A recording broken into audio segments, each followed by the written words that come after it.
Welcome back. So now, what do we do if appointing a guardian does become necessary? You're going to need to know how to file an action in probate court under the new South Carolina laws that take effect January 1st, 2019, and what to expect from that legal process. But first, a word of caution. Unless your case is uncontested and obviously requires the appointment of a guardian to protect an allegedly incapacitated individual's safety or finances, you should seek legal representation from an experienced licensed attorney. This cannot be stressed enough in contested guardianship matters. You're going to need that expertise. But with that said, the legal process for appointing a guardian.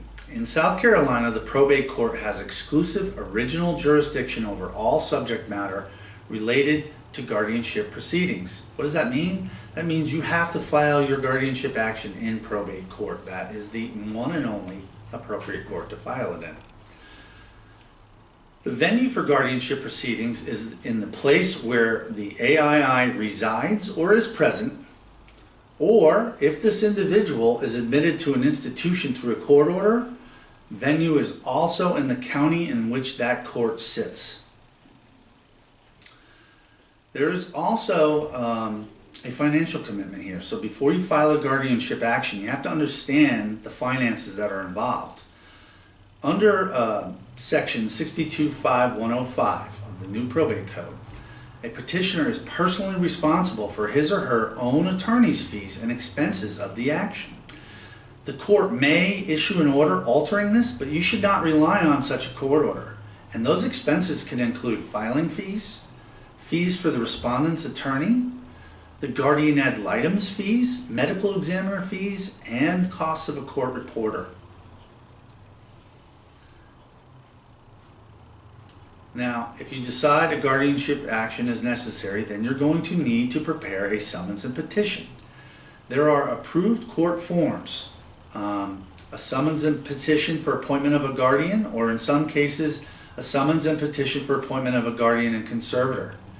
You may also need a supplemental petition to expand upon the facts and reasons why you're requesting the relief. Now, when you're completing the petition, it's a critical element is setting out your case for relief, because the new law requires certain information. First, a detailed list of factual information including an explanation why a guardianship or conservatorship is necessary. A description of the nature and extent of the incapacity, why less restrictive alternatives are not available or appropriate, and information about the proposed guardian or conservator and necessary parties to this legal action. Most importantly, you as the petitioner must identify which rights and powers of the alleged incapacitated individual should be removed, along with any restrictions to be placed on the AII and imposed on the guardian. So of significant importance here is that if rights are not specifically removed, those rights are retained by what would be the ward, the alleged incapacitated individual. And not all rights removed may be vested in the guardian. For instance, the right to marry or vote. You as the guardian don't get to choose who the alleged incapacitated individual marries, and you can't vote for them. The probate code identifies 16 different rights and powers that can be removed from an individual. And as by way of example, some of those would be, as you know, the right to marry, the right to vote, where an individual should work, whether or not they should work, where they can live, even end-of-life decisions. Next, when you're preparing your summons and petition, you also have to provide a notice of right to counsel to the alleged incapacitated individual, along with the summons and petition. When you're ready, you're going to file the summons, petition, and notice of right to counsel along with any medical reports with the probate court, and there is a $150 filing fee. Effective though, January 1st, 2019, the probate court may waive this fee if you're unemployed, disabled, or have other economic hardship reasons.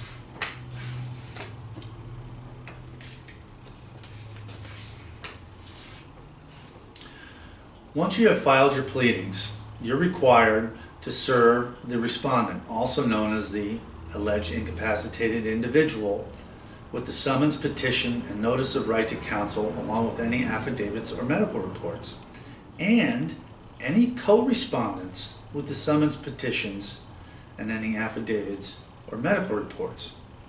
So who is a co-respondent? Well, the code requires you to do this to the extent known or reasonably ascertainable, and includes the AII's spouse and adult children, or if there is none, the AII's parents, or if there is none, at least one of his adult relatives with the nearest degree of kinship. Also, any person known to have been appointed as an agent under a healthcare power of attorney, a durable power of attorney, for the AII, and so on. So you can find a complete list of co-respondents in section 62.5, 303B4 of the code.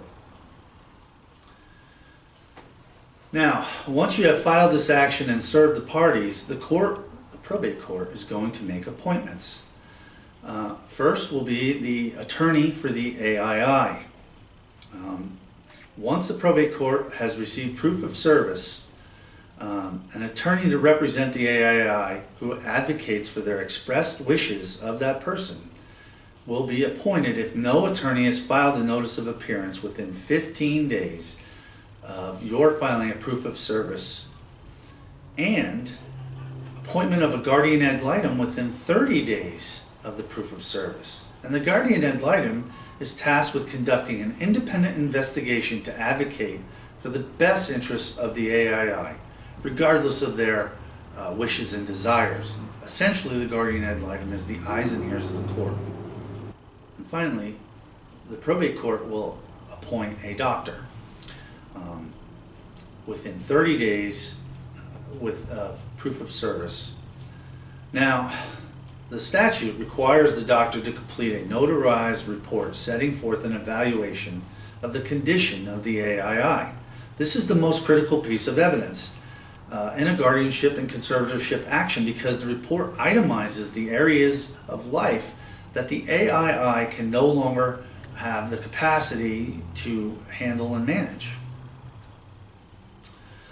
Now, the doctor's report includes a description of the nature and extent of the incapacity, including functional impairments, a diagnosis and assessment of the AII's mental and physical condition, an evaluation of the AII's ability to exercise their rights set forth in 62.5.304A, when consistent with the scope of the examiner's license, an evaluation of the AII's ability to learn self-care skills, adaptive behavior, and social skills, and a prognosis for improvement. The medical examiner will also provide the date of all examinations and assessments upon which the report is based, identity of the persons with whom the examiner has met or consulted, and a signature and designation of the professional license held by the examiner. There are also priorities to who may be appointed guardian. First in that list of priorities is a person nominated to serve as guardian by the incapacitated person. Second, an agent under a power of attorney whose authority includes powers related to the person of the incapacitated person. Third would be the spouse. Fourth, any adult children. Fifth, a parent. Sixth, any relative of the incapacitated person. And finally, a person nominated by the person who is caring for the incapacitated individual or paying benefits to him. You will also need to provide a SLED report, a criminal background check.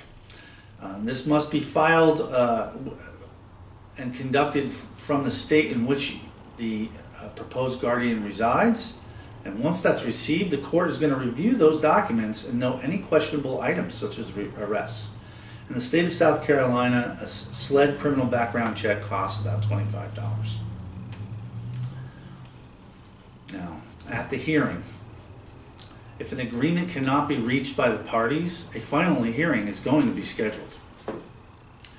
You as the petitioner are going to need to subpoena the examiners and any other witnesses that you plan to call at the hearing. And there must be clear and convincing evidence showing the individual is incapacitated and appointment of a guardian is necessary to provide continuing care and supervision. And most importantly, that you as the petitioner are that appropriate person.